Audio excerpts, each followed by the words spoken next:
Morning, Miss Bell. Thank you so much for coming in today. How are you? I'm doing well. How are you? Very good. Happy to see little Tank in here today.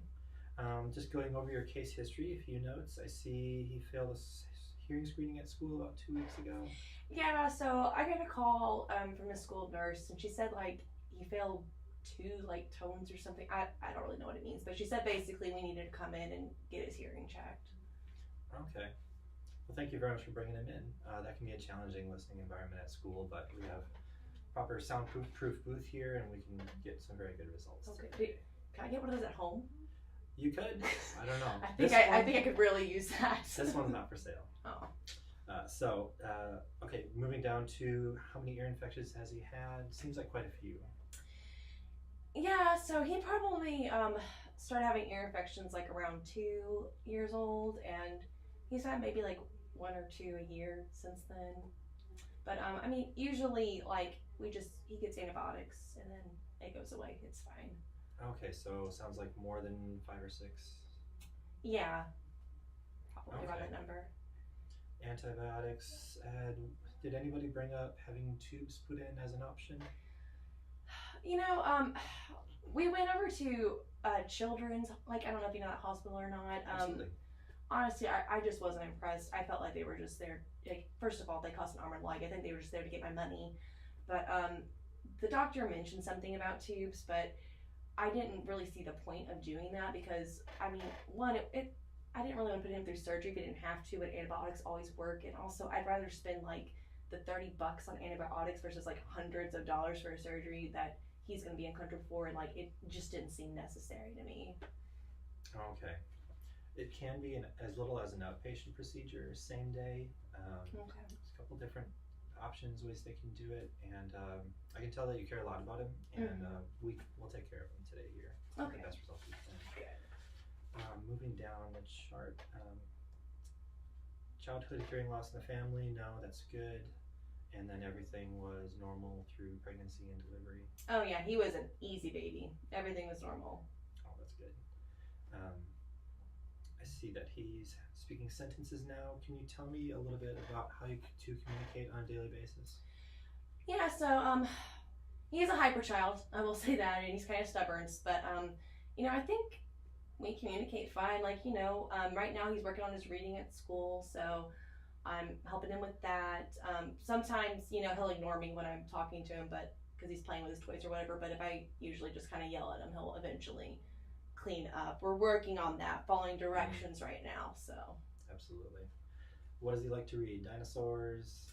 Oh goodness! Right now we're into the Clifford the Big Red Dog series. Wow. Yeah, he really likes Clifford. He's a good dog. Clifford's obedient, so hopefully maybe some. I can't make any promises about him. Okay, and I see he's currently enrolled in speech therapy at school. That's still current? Yeah, so he started about a year ago.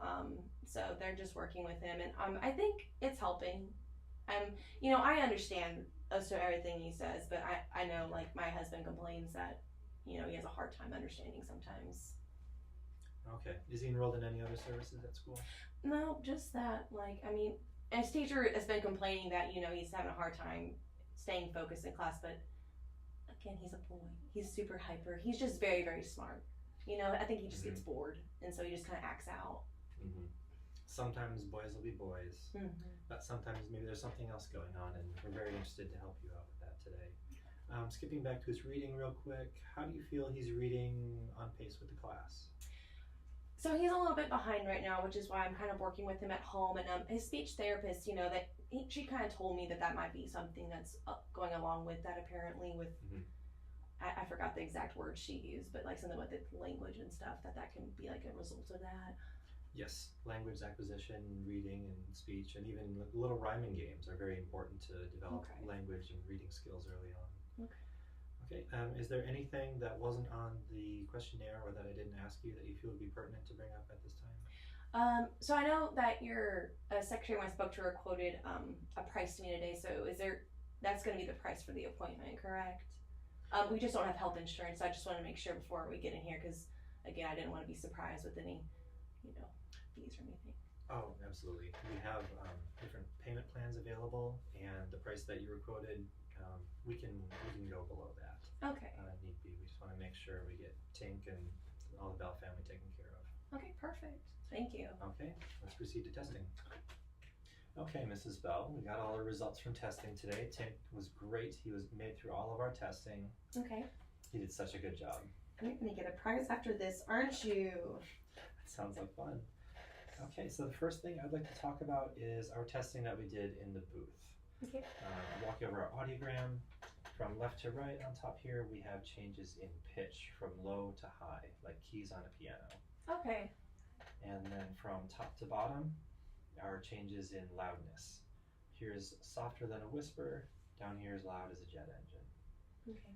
And everything at this line and above is what we consider normal hearing for children. Okay. And Tink is just a little below that here. And if we go over the results of our other testing today, I think we have a pretty good picture as to what we think might be going on.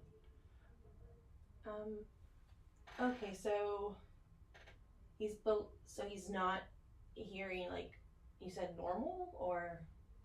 Yes, just a little bit below that, but it's enough that he can understand you, like you said, like he understands instructions every now and again, or if you would talk to him a little bit louder, he would do the chore that you wanted him to do.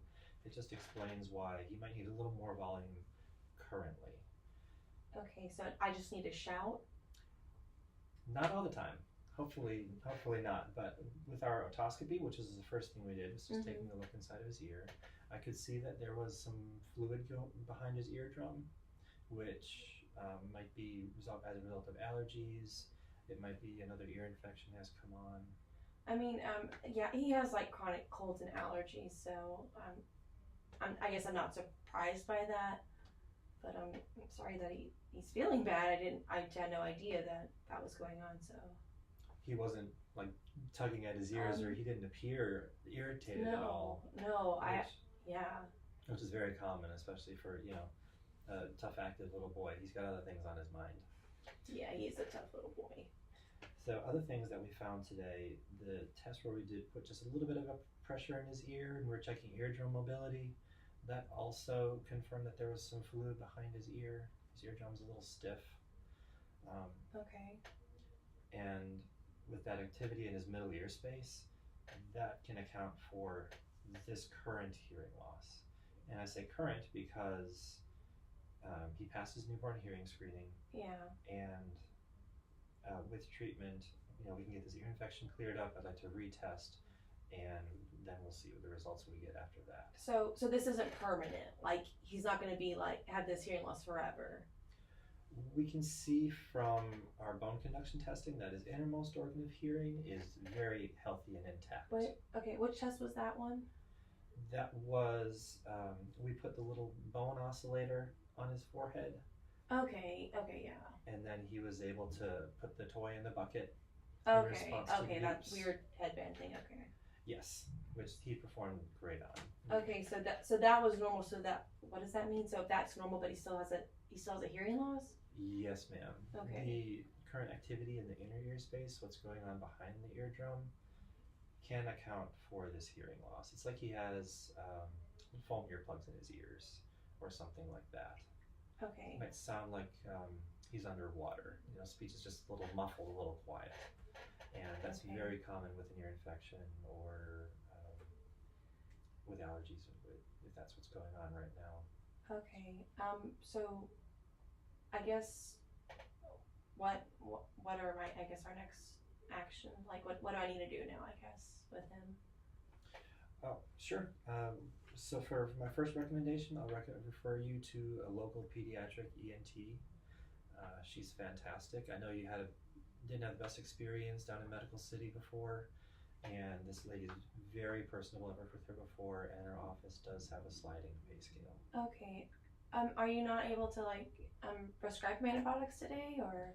As an audiologist, we do not prescribe any medications, no. And she'll know the best course of treatment if it is antibiotics, like what's been done before, or if she might want to pursue another option, maybe putting in some eustachian tubes. Okay. Sorry. With the tube, were the tubes that made a difference? Were the tubes that made a difference? Like, do you think I just feel bad right now because I didn't realize he even had this going on, and I know I'm kind of stubborn sometimes, and I'm kind of distrustful of doctors and especially hospitals and stuff because, you know, they cost a lot. But yeah, should I have gotten tubes? Like, is this my fault? Like, it's not your fault. You did not do anything wrong. You brought him in today, which is a very positive step, and you've been dealing with this with ear infections for a long time, I'm sure, amongst other issues. So you didn't do anything wrong. Okay. And it's just very good that we're pursuing other treatment options, as things that have worked, things that have been done in the past don't seem to have resolved the issue to the best of, Tink's help them out the greatest. Okay. And yeah, I feel better that you're saying that it's probably not permanent. I just feel bad because I just felt like maybe I should have listened a little bit better at the doctor. Yeah. Okay.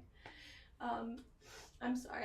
I know I've been asking a lot of questions. Was there anything else like you needed to go over, like what you did, or so you're gonna give me the list? I know. Are you gonna give me a copy of those results, or? Absolutely. Okay. And I can walk through them further with you at a different time. Okay. There's a lot going on right now, and I'm always available. You have my card. You can call me at any time to go over these results. Okay. You've done a fantastic job with enrolling him in his speech services at school. Mm-hmm. We'll continue that. Okay.